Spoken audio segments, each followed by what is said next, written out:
Thank you.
Regai tomberere maine nyasha vachigara pasi muzita raJesu. Ameni.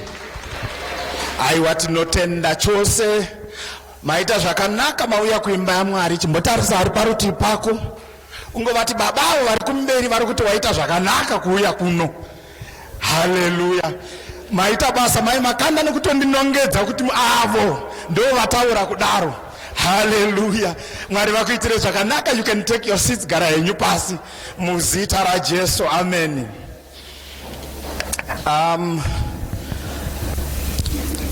Regai tingotenda Mwari. Maita henyu baba bakayawo nekulida intercession. Thank you so much. Mwari vakuitire zvakanaka baba Mashawa. Thank you so much nekulida nyaya yezviziviso. Ranga riri portfolio rangu, bati regai ndivape mukana vatibetsere muzita raJesu. Amen. Right. Inini ndinewo kanyaya kangu kadiki, but ndisati ndataura nezvako kanyaya aka. Regai ndingoti kwandabvawo kumba ndine vanga vakatondigara bhamba kuti chakati nechakati hachipfekwe. Saka regai tingovamhoresa mama muzita raJesu. Amen. Aiwa tinotenda Mwari. Amen. Regai ndingomhoresawo mama nadaddy in their absence. Tichingova farira board repano ratipawo mukana randipawo mukana wekuti ndishumire nemi. It's actually a joy. Nhasi unoyu tine kanyaya kadiki diki katiri kuda kungoti titaurirane. Saka nyaya tiri kuda kuti titaurirane ndeyekuti we were moving gore rino iri netheme yedu inoti iyo creating your new season. Saka pandainge ndichibvunzawo muridzi webasa kuti ndotaura nezvei musi weSvondo, nyaya yakanga iri kungotsimbiridzwa ndeyekuti chimbodzokorora futi kanyaya aka kenew season, but ngatingochinjai matambiro tingoti beyond my new season.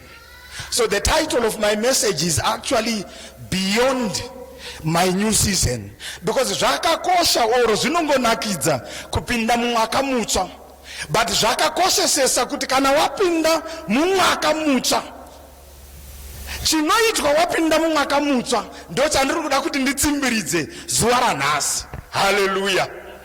Amen and amen. Because mwaka mutsva wakanaka. It is a good thing to live in your new season, but it is also much better to maintain the new season or to maintain the seasons that are actually coming. Kana wagona kubata season imwe chete, wagona or wacreate potential yekubata season yechipiri. Ukagona kubata maseason maviri, wacreate potential yekubata yechitatu.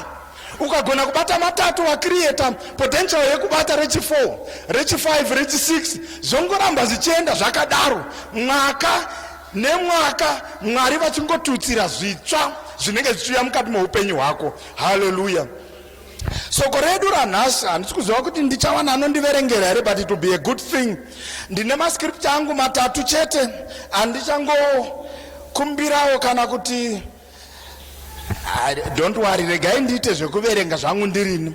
Rekutanga racho regai ningoverenga Ecclesiastes chapter 3 verse rimwe chete or verse 1.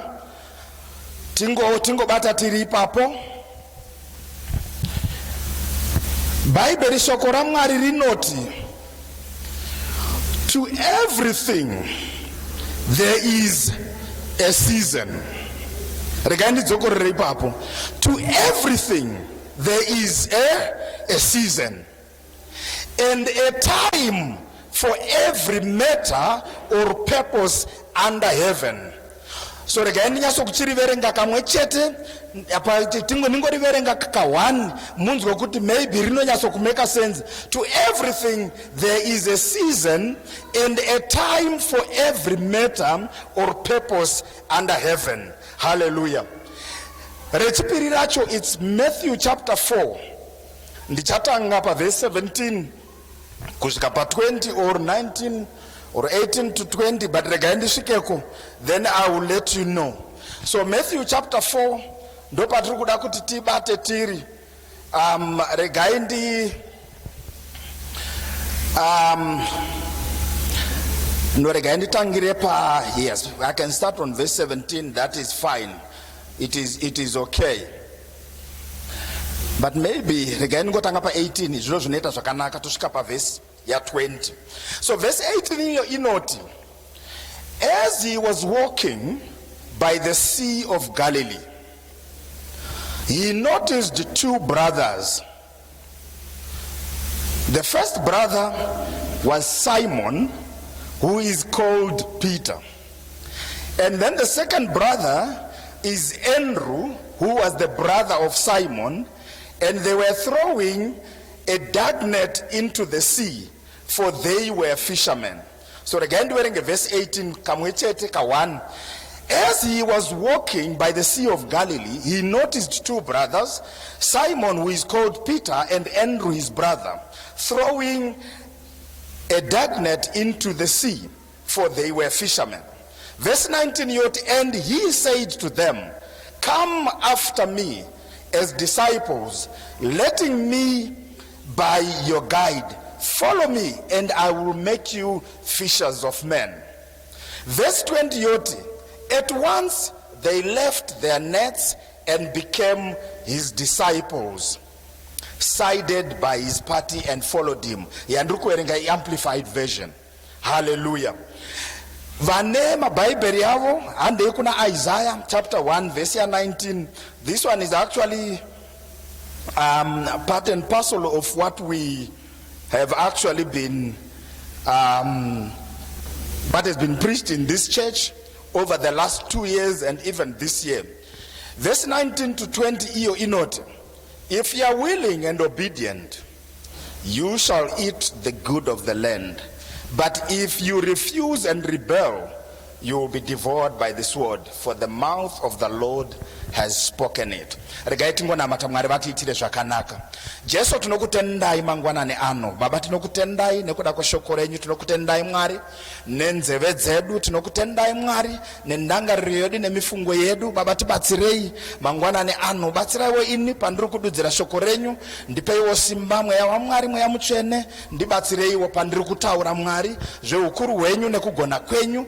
Ndinongokutendai uye ndinokupai mbiri. Mazviita henyu nenyasha Mwari pamusoro pevana venyu, nyasha dzekuteerera, nyasha Mwari dzekuvhurika kwenzeve, nyasha dzekuvhurika kwepfungwa. Ndinokupai mbiri uye ndinodzosera Mwari mbiri yose kwamuri, nekuti ndimi Ishe uye ndimi mambo wedu, muzita raJesu.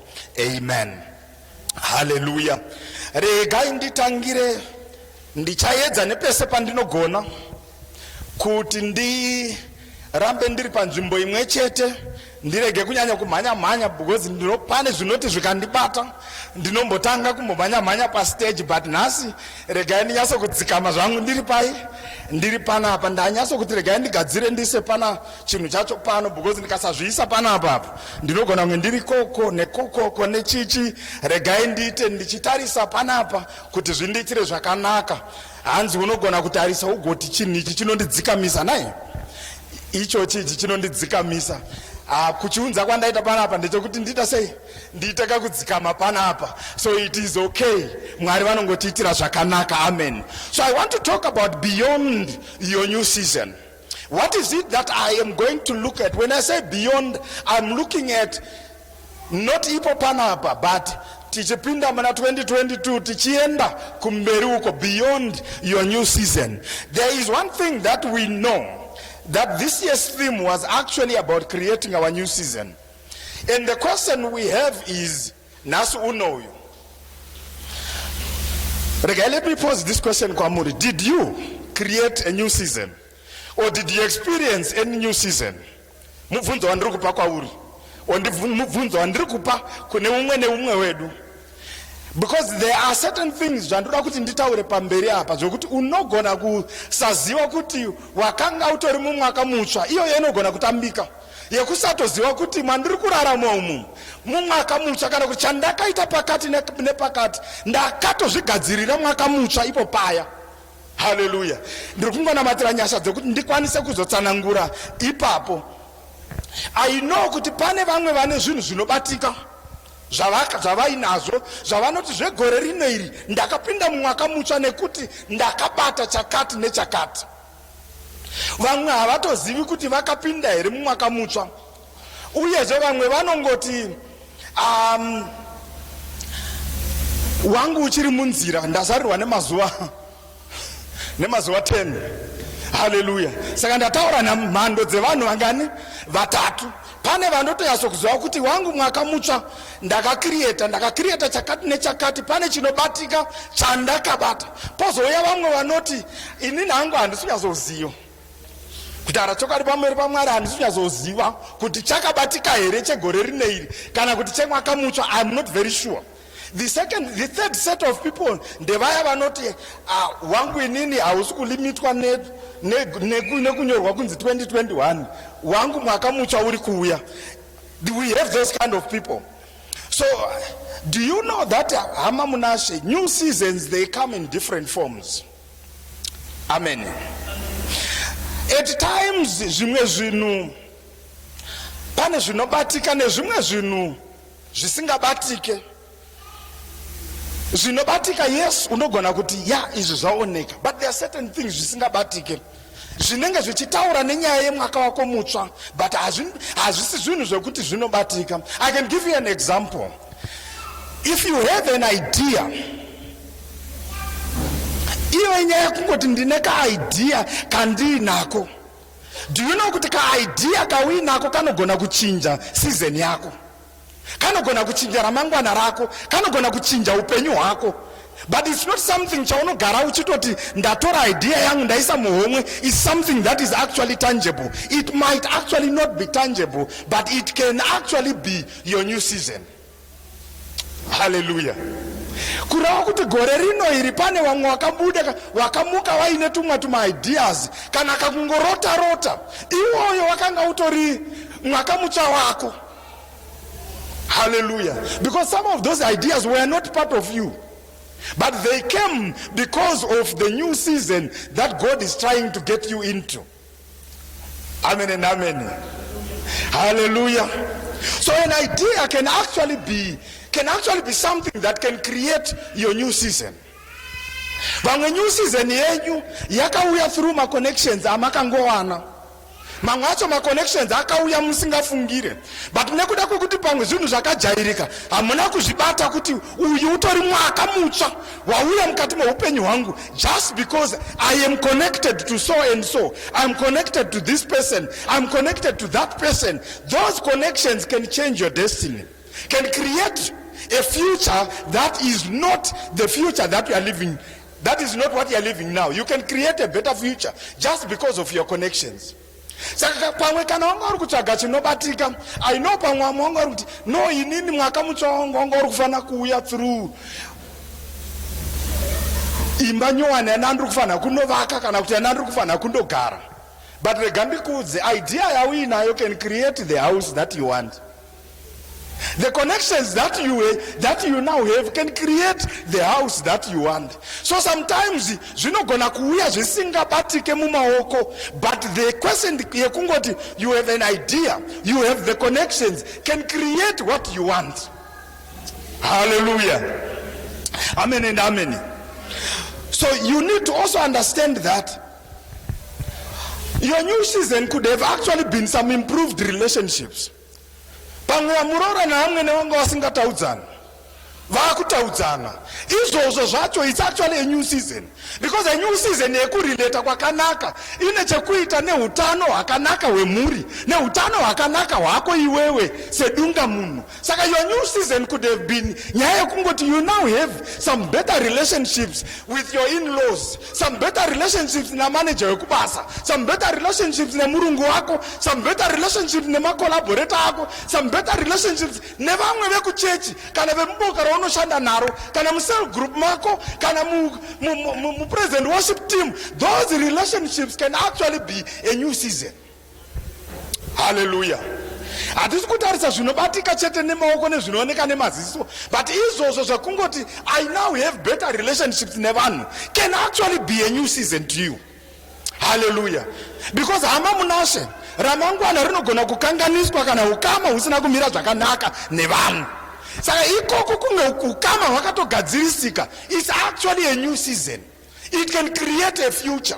Because handina future yandakamboona inocreatwa pane mhirizhonga. Kutogadzikana nekutobatirana pamwe chete ikoko can create a new season in one's life. Hallelujah. Amen and amen. Vamwe vakapinda muma-new season through kungoturikwa maoko kwavaitwa pano. Iwaye ma-deliverance session aingoitwa pano. Zvimwe zvacho hazvibatike zvanga zviri kuitika mumweya, but izvozvo zvaitocreata ma-new season. Pane mimwe mweya yakadzingwa, pane kamwe kakubata-bata kasina kunaka kakadzingwa nekuturikwa kwavaitwa maoko pano. That in itself was a creation of a new season in your life. Because zvaikuteerera zvakajungwa zvikasiwa zvisina kumira zvakanaka. Hallelujah. Pana uchandiri kutsvaga pano. Sorry, ma'am. Hallelujah.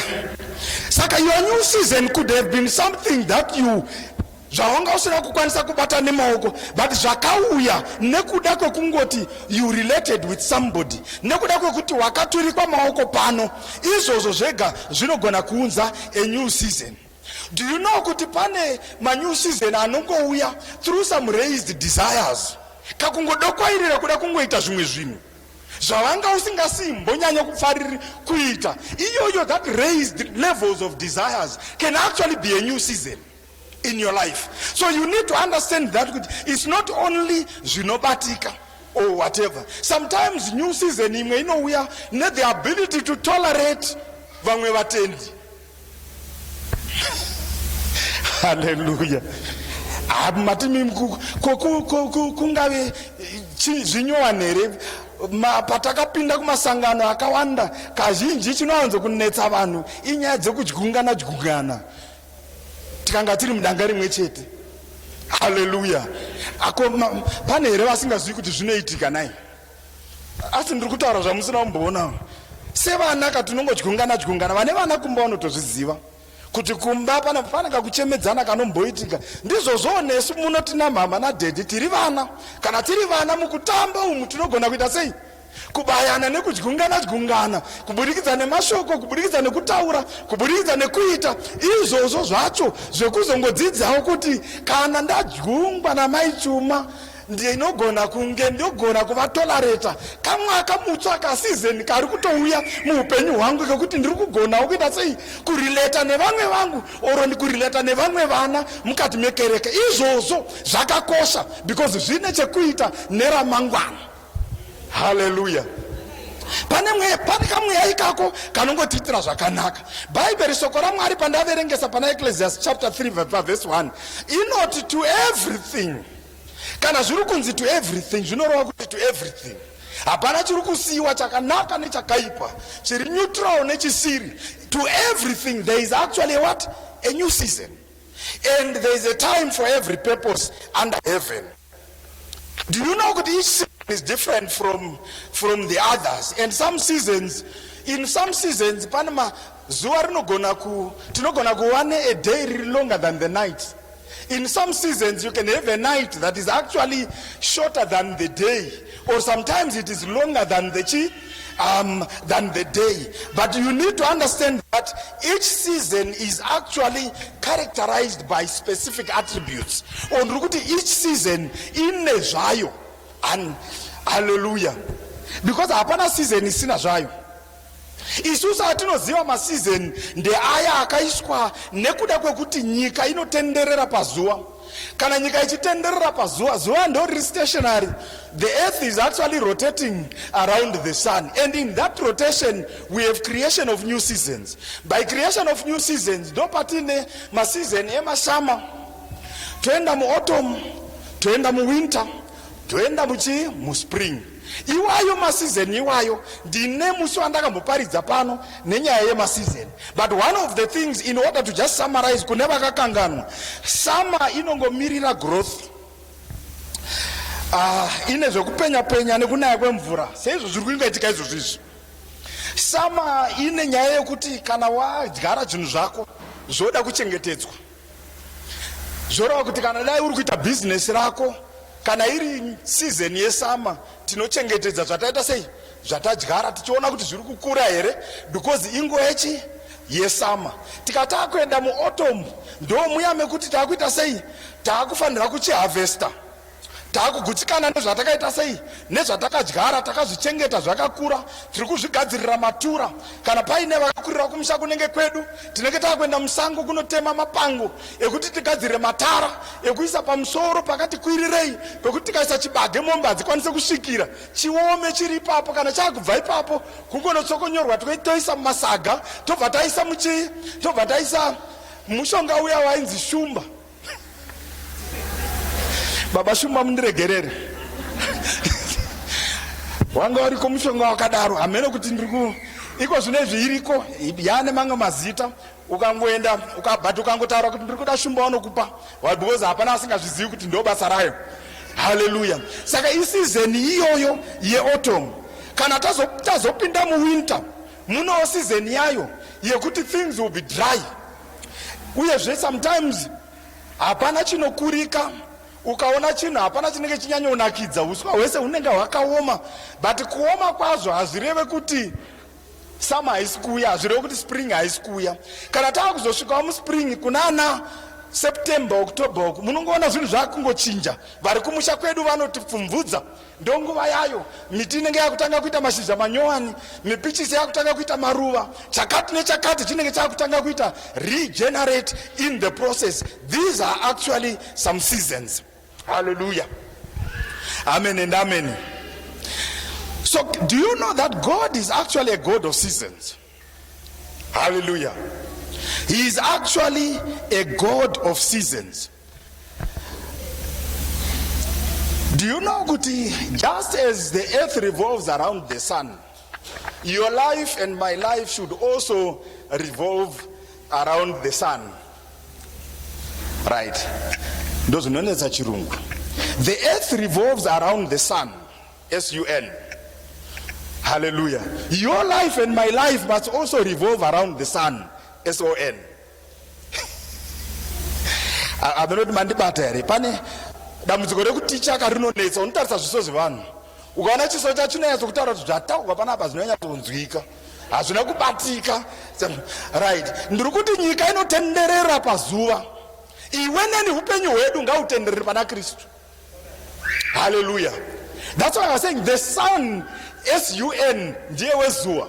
Saka the earth revolves around the sun, but you and me, our lives must revolve around the sun, capital S-O-N.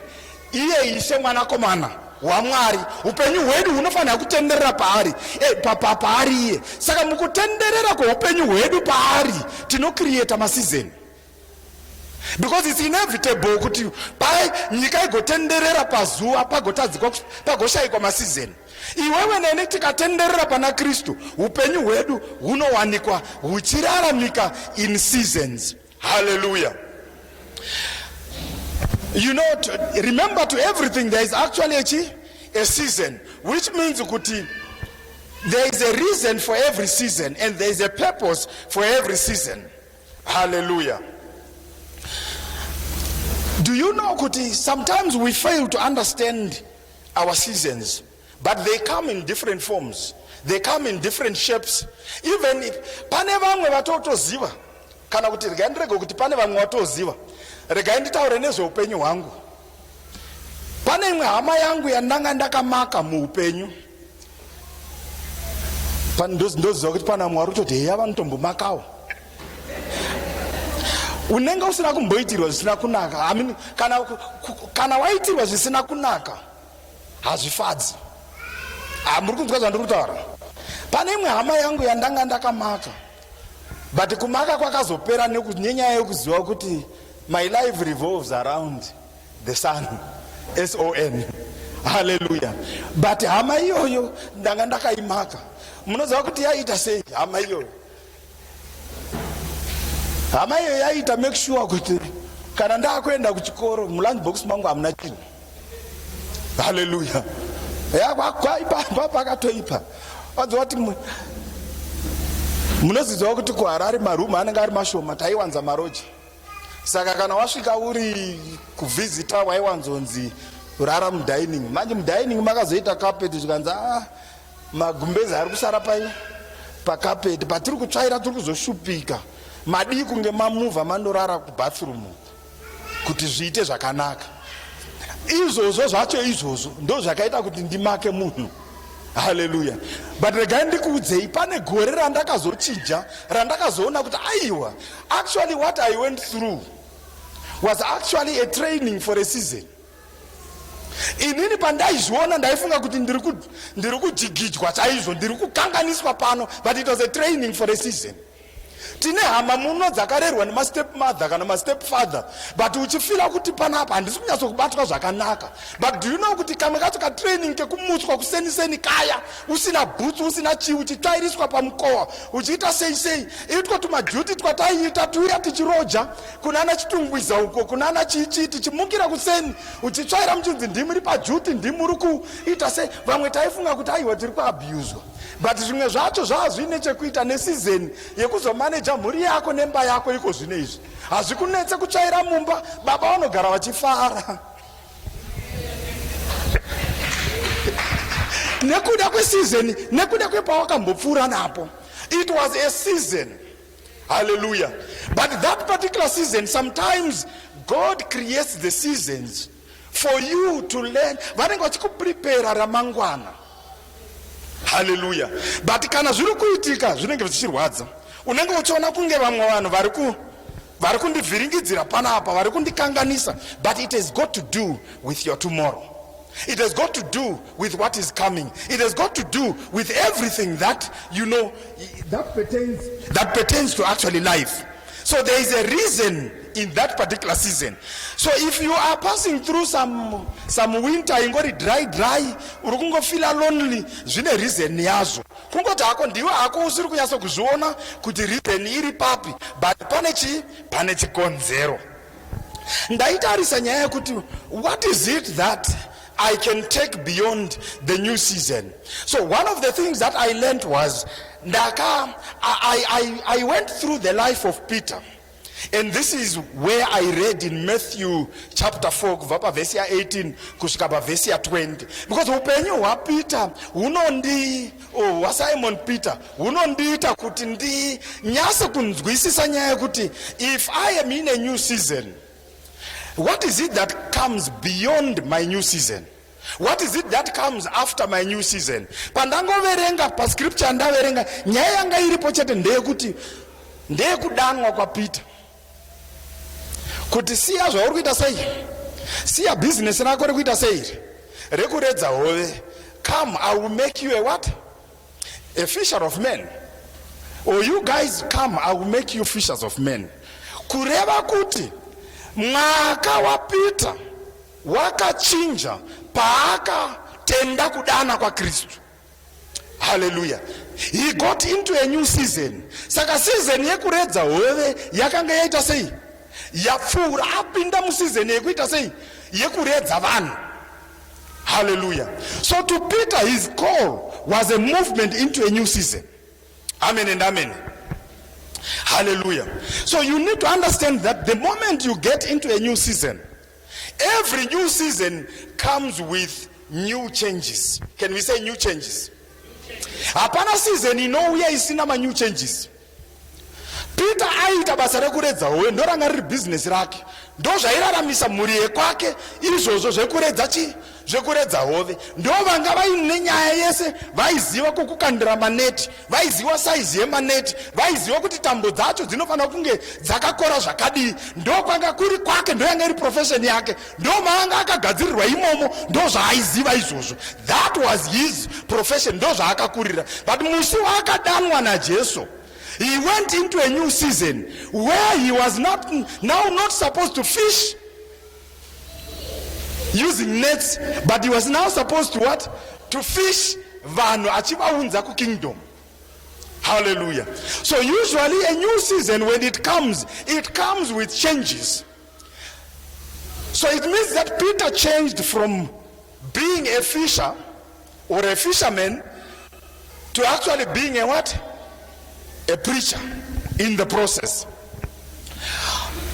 So Jesus said, kuna Peter, iwewe hama yangu nditeere, I will make you.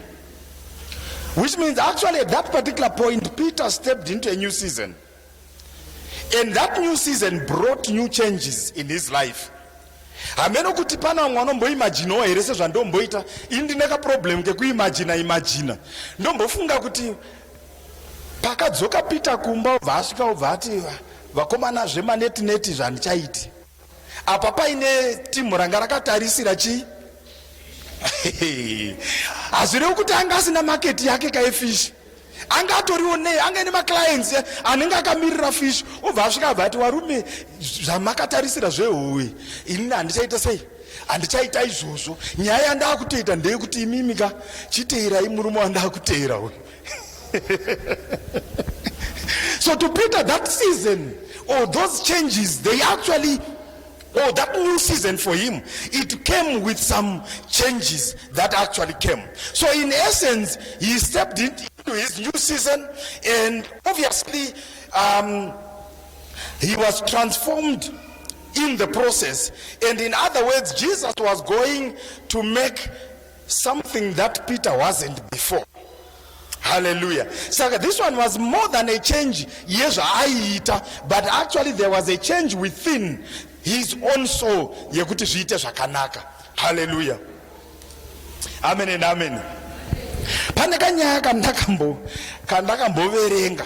Saka kanyaya kandakaverenga kanotaura nezvenyaya idzodzi dzemasizoni nekuchinja kwazvo kakanditira zvakanaka. Hanzi papa ine vamwe baba vanga vaine vana vavo 4. Ndati vana vanganizve? Kuda kumweta utono tiri pamwe chete here. Vanga vaine vana vavo 4 vakomana. Saka baba vaita zvekugrowa oro zvekuchengeta mipichisi pamba, oro vaigrowa mafruits in essence. Saka vakati kune mumwe mwana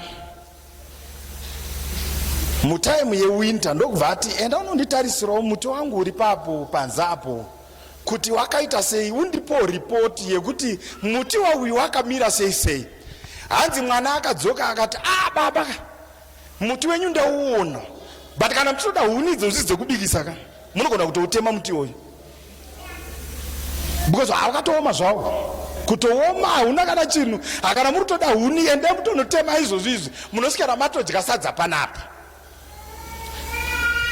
That was son number 1. Akatumwa mutime yewinter.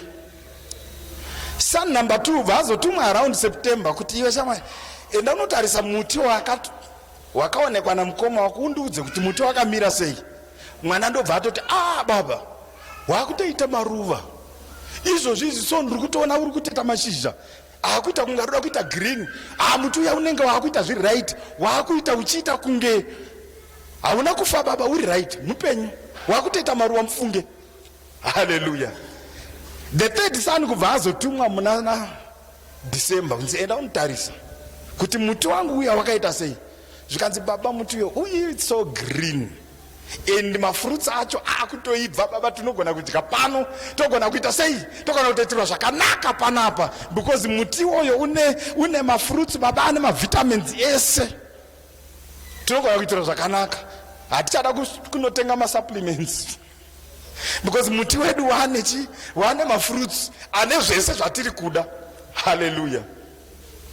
The fourth son akazotumwa somewhere around ikoko kunana April kuti koenda unotarisa kuti muti uya wakamira sei. Zvikanzi baba mafruits aya ese hakuchina, wangosara netumashizha twegreen, but hatisi kuratidza kuti tune kwatiri kuenda, tunogona muti iwoyo unogona kuoma. Now from this particular story, what did you see, or what did you take, or chamabata ndechekuti chini? Ndechekuti dzimweni dzenguva masizeni edu anodependa nekuti tandotarisa muti mwedzi upi. Ukautarisa pasipo unogona kuutema ukauisa pamoto, yet muti usina kuita sei, usina kufa. Ingori season yacho yekuti haufanirwe kunge uine mashizha, because muwinter hama munashe hakunai mvura. Saka kuti uite mashizha acho anongooma whether aripo kana, because hakuna mvura. By design yenature unofanirwa kunge usitorina mashizha kuitira kuti urarame munguva iyoyo. Hallelujah. Because ukaita mashizha munguva yakunenge kusina chekufidha mashizha nacho, hapabudi zvakanaka. Ukaita mashizha munguva yechando unorohwa nechando, mashizha akaoma, and izvozvo zvinogona kuzotokanganisa muti wacho. Saka by design neseason yakasetwa naMwari, nguva iyoyo muti iyoyo unofanirwa kunge usina mashizha. Iwewe neni, we are actually moving exactly in the same dynamic or in the same process yeupenyu. Kuti muupenyu, when you look at seasons, tarisa in a holistic thing, look at the whole cycle. Haikona kuti zvinhu zvikangooma for 2 minutes or for 1 month then zvatodefine gore rako rese. Hallelujah. Chinhu chikavhiringika muwinter, kungoshaya mashizha kwekuti zvakaoma iwinter, ndizvozvo iwinter, hapana zvatingazviite, ndo season yacho. But ichazokwana nguva yekuti zvichaita zvakanaka. Saka ngatisabva takandai zvinhu kumashure kana kukanda zvinhu kumashure ndawa yekuti season yatiri kungopfuura nayo ingori winter. Hallelujah. So it means that you don't need to judge your life based on one season. You need to judge your life based on the entire life season. Do you know that munhu mumwe nemumwe hama munasho tinorarama muma season, and maseason atinorarama maari ndeaya. Season yekutanga uchikura unonge uri mwana, ende kana uri mwana hauna chaunonyanya kutarisira kunze kwekungoti dhedhe vangu vanazvo, vanondipa chandiri kuda, whether dhedhe vacho havana mari, that is not your concern. I season yekungova mwana. Hallelujah. Kana wabva pasizeni yekungova mwana uchasvika pasizeni yekunge wakudokwairirawo kuda kutanga kuita mhuri yako. That season, let's just put it this way, the pre-engagement. By engagement I don't mean being engaged to someone. Pre-engagement yekuti usati wawa mbereki, pakati pekuva mwana nekunge usati wawa mbereki, or pakati pekuva mwana nekunge uri single wakutarisira kuda kuzoitawo imba yako. These are basically a season in one's life. Saka ukasaziva zvekuita museason iyoyo unogona kutaika. Kana kuti kana uri mwana wada kuita museason yekunge wakutoda kuita single when you are supposed to be enjoying childhood nekuchengetwa, unogona kutaika. Rega ndichandise kuti kutaika ndakarinzwawo kuguruve kwandakamboticha, ndokwataitaura nyaya iyoyi yekuti kutaika iyi. Hallelujah. Yekuti mwana akarobva kuchikoro oti ko wakarovhera oti atena kangoma. Hallelujah. Saka kana tabva museason yekunga taku, you can get into the season of parenthood. And season yeparenthood yakasiyana neseason yekunga uri mwana, yakasiyana neseason yekunga uri kutarisira kuroorwa kana kuroora. That season is different. Season ye parenthood taku ine zvainoitwa season iyoyo. Tinenge takugadzirira remangwana revana vatinavo. Tinenge takuitira vana vatinavo zvatiri kufanirwa kuvaitira, because it is that season ye parenthood. Kana tamu season ye parenthood tikada kudzokera kuita kunge season ye vachiri kutsvaga kuroora kana kuroorwa, tinenge tataika. Hallelujah. Because life progresses in those seasons. Muchazoona kuti bvunzai isusu nana sekuru tati kurei, unenge wakuyazokuona kuti timu rimwe ratanaro iri rakuda kubuda muno mumba, rimwe racho rinenge rakutibvunza kuti saka muchazoti ndiende rini. Hallelujah. Because munhu akuda independence yake nguva iyoyo. Tirikwedza kuti batsirani kuti masizeni eupenyu. These are things that actually happen in life. And masizeni iwayo munenge makuita nhamba dzichingorijutsika, abuda achienda kwake, posarawo vamwe vechidiki vanga varimo kusvikira pamwe munezenge mazo varungu vanezenge vakuiti pane season ye the empty nest yekuti vabuda masara futi matu imimi. So these are basically seasons of life, and if you don't understand them and what to do in each and every one of those seasons, zvinogona kukuipira. Hallelujah. Amen and amen. Amen and amen. Regai zvimwe zvacho handitaure, handisi kuda kuti nditaure zvangu. Chechipiri chandinoda kuti nditaure nacho pazvinhu zvitatu zvandiri kuda kutaura nezvo ndezvekuti whenever you get into a new season, every season comes with its challenges. Hapana new season inouya isina challenges ayo. Every new season comes with challenges. Ngatimbotarisai zvakare Peter. Hallelujah. Ngatimbotarisai zvakare Peter. Hanzi I like the character of Peter because murima uya anga ine ma ups and downs ake, because anga ine akapinda ma season ane ma challenges awo. Do you know that the first thing that we see pana Peter is that, do you know that his own faith semuna angati akutera Jesu was challenged paya paakapinda mubhoti akaona Jesu akati, ishe wangu ndouyawo here. Jesu akati hoza. Peter akabuda mubhoti akaita sei, akatanga kufamba pamusoro pemvura.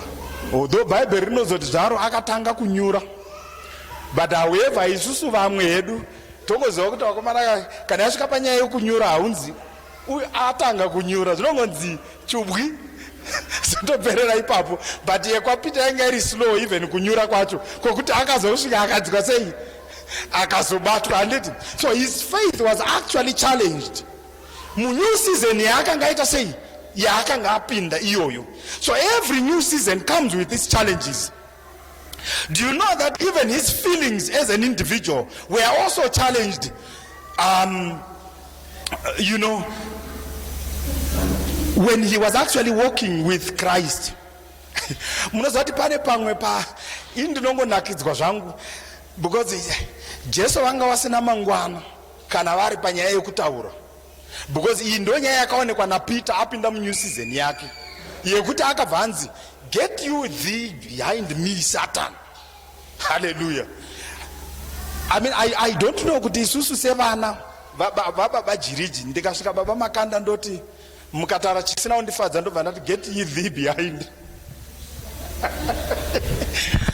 Kutaurirana kungazomira zvakanaka, panogona kunetsa handiti baba. But you know, Peter's feelings were actually challenged by him agreeing to follow Jesus. In his new season, he was actually challenged. In his new season, he had to make sure kuti manzwira anoita mukati make kana audzwa chinhu ndiye munhu anotevera. And in fact, ngatibva tatodzidzaiwo isusu say whether you are a leader or you are in whatever capacity, because everyone here is a leader. Tikaenda kumba kwenyu muri leader, tikaenda kupi munogona kunge muri kubasa, munogona muri leader, mukauya kuchechi kuno munogona kunge muri leader. In leadership you always have these things that you sometimes need to actually find kuti ava vandinavo mumwaka unoyu tiri tese zveshuwa here. And hiyo ndo yakaitwa Peter paakanzi get ye behind me Satan, because yanga iri nyaya yekuti kana ati ndanzi diabhori saka handichakuteerei. Jesu aibva angoziva kuti muna kuita sei, hamusi muteeri wangu chaiye. Hallelujah. Saka in the process his feelings were actually what? Challenged. And if you want, you can read this in Matthew chapter 16 verse 22 to 23. Do you know that his traditions were also challenged, especially paakateera Jesu kuSamaria. Paya pane mukadzi uya wekuSamaria uya, pekuti Jesu vaiedza vaiinteracta naeveryone, whether uri muJudha, uri muSamaria, uri muchii.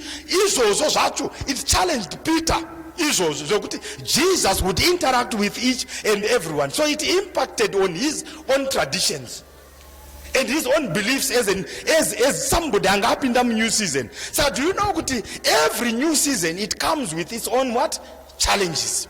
Hallelujah. So sometimes your challenge, your traditions are challenged. Do you know kuti pane chimwe chinhu chaka challenge chakabatwa Peter, nyaya humility kana kuti kuzvirereka.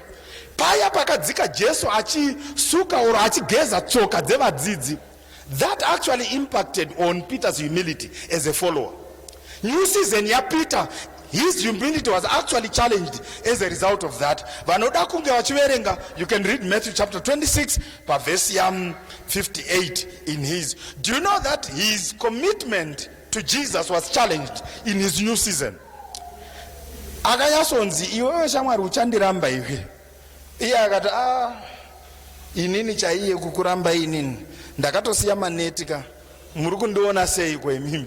You know, I sometimes imagine, handi mungoziva kuti ndinoimagine kuti dai Peter aitaura kamutaurire kedu kemazuva anaya achinzi iwewe uchandiramba katatu, vana anada hainini handidaro, handi mungondiziva here kuti inini ndini chaiye kwandakabva ndakatosiya manetika inini.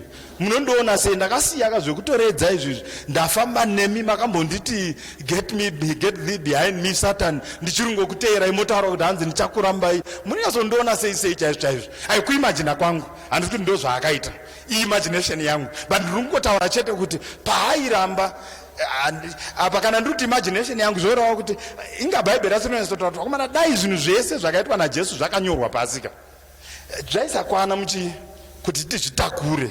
Handiti saka zvimwe zvacho zvakasirwa kunzi tingoimagina kuti aita sei, zvaifamba sei. So in essence his commitment was actually challenged as well, as in the process in his new season his commitment to Jesus and his commitment to the gospel was actually challenged. Paaibvunzwa kunzi iwewe uchandiramba katatu jongwe risati rarira. So his purpose also in his new season was confirmed. Paya paaibvunzwa naJesu kuti who do people say I am? Hallelujah. Peter ndiye akazoti you are the Christ, the Son of God. Hallelujah. And Jesu vakati zvautauriwa izvi, these things are not revealed by what? By flesh and blood. Izvi zvinotobva kupi? Kumusoro. So his purpose was confirmed in his new season. So every new season it comes with its own new challenges, confirmations and all those particular things that regarding pesira nekuti. Do you know that every new season inozvara machampion? Hapana new season isina zvainozvara. Hallelujah. Kana wapinda mumwaka wako mutsva, pane zvinouya nekupinda mumwaka mutsva. Hallelujah. And some of those things are some victories that you have. Some things that you become a champion in some of the things that you will be doing in the process. Yekunga waita say wapinda mu new season yako or new season yako. So obviously Peter was basically transformed from a fisherman to a preaching and healing powerhouse. That was a good transformation. He became a champion. So you know what? God has transformed us by his power, and we know that. And he is calling his champion to step into his seasons, because God is a God of seasons.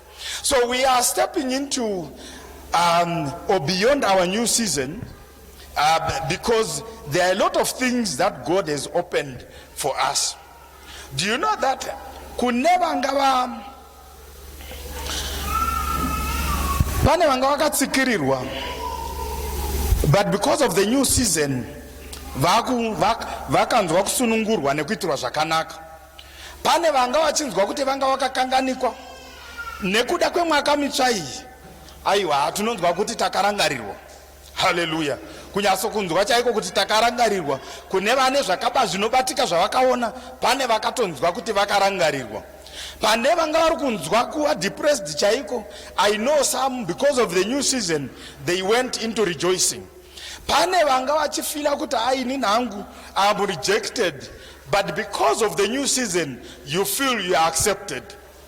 I know kuti pane vanga vari kunzwa kuti pane vari kufamba pamusoro pangu o pamusoro paupenyu hwangu, ndinonzwa kuti zveshuwa musoro wangu une ari kutsimbirira kupinza mumadhaka. But I know because of the new season you feel that your head is up, and you walk with your head that is up because you have gotten into your new season. And I know kuti pane vanga vari kuti indeed I was poor, but now I am rich because of the new season. I had something that I was aggrieved about, but the joy of the Lord is manifest in me because of my new season. Those who are afflicted will actually say, now I actually feel very, very whole. Now, what do you require in your new season? You know, every new season, beyond your new season, please don't leave this aspect yatinoti expectation. Hallelujah. Kana kuti kutarisira. Usati zvegore rineri zvakatokwana. Continue to expect. Hallelujah. Your levels of expectation must continue to rise because of the fact that you have experienced a new season. So beyond this new season, please continue to be expectant. Hallelujah. So some would actually say expectation is the breeding ground of what? Of miracles. Continue to expect, because beyond the new season, it's only those that expect better and greater things that will continue to have multiple seasons that come in their lives. Hallelujah. Hallelujah.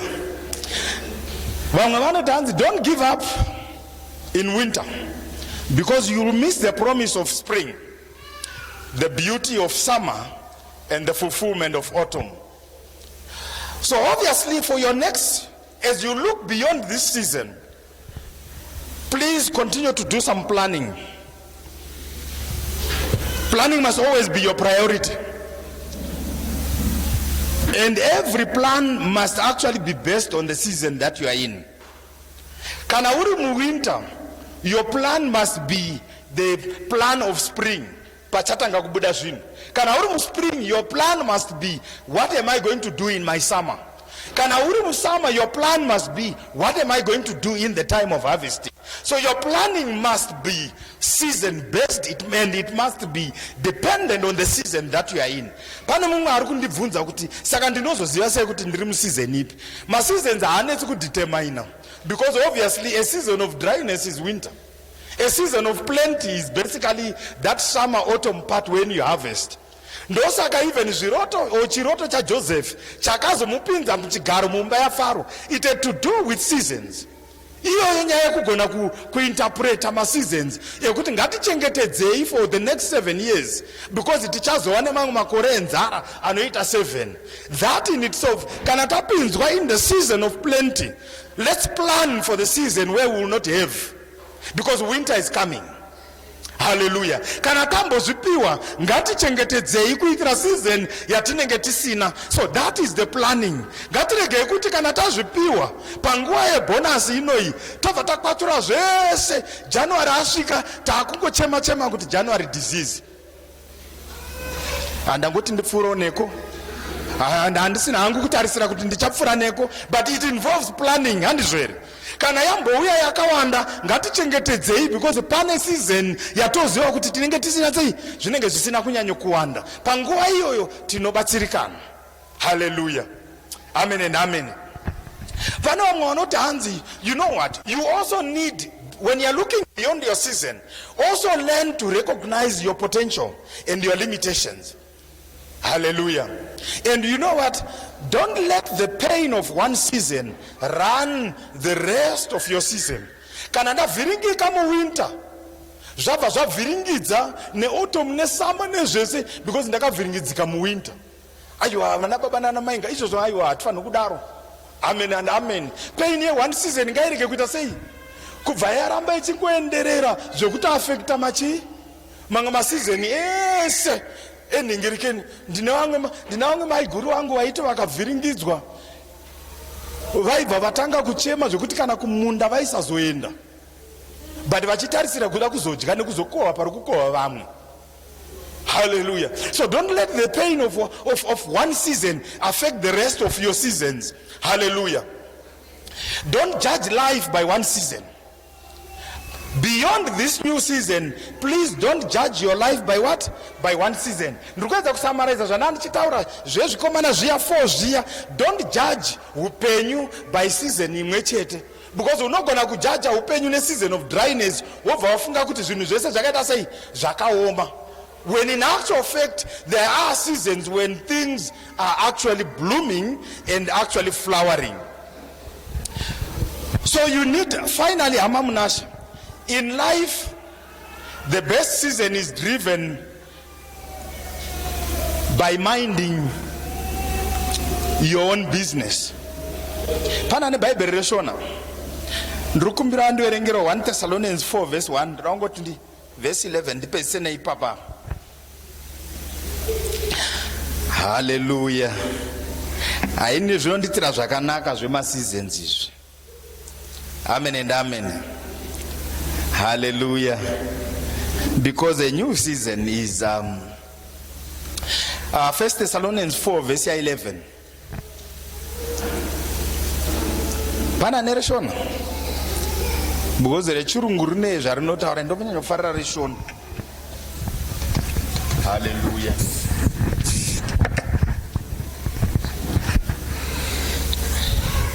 Verse 11.